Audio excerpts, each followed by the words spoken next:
Hey, it's Donis here from Professional PT. In this video, I'm going to show you 3 activities you can do to help loosen up your hips. Nowadays, with a lot of people working from home, it's very easy to sit around and your hips can get really stiff just from sitting in a chair all day. So the first activity we're going to do is the leg swing. You're going to put your hands up against the wall. You're going to start with a left to right swinging motion, and then we're going to switch around and do the same thing on the other leg. After that, we're going to do a forward and back motion.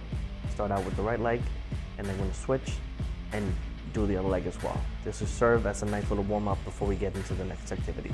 After you're warmed up, the second stretch we're going to do is called the hip flexor stretch. For this, you're going to need a steady table that you can hold on to, or you can use a wall. We're going to start with stepping forward with your left leg, and then you step back with your right leg. And once you get into that position, you're going to start leaning forward a little bit until you start feeling a nice stretch in the front of your hip. If you don't feel much of a stretch, you can always take your right arm and lift it up over your head.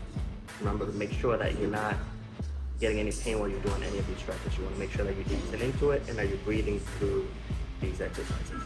The last stretch we're going to do is one of my favorite stretches. This is the Piriformis Stretch. So what you're going to do is you're going to sit down on the floor, you're going to take your leg and cross it in front of you.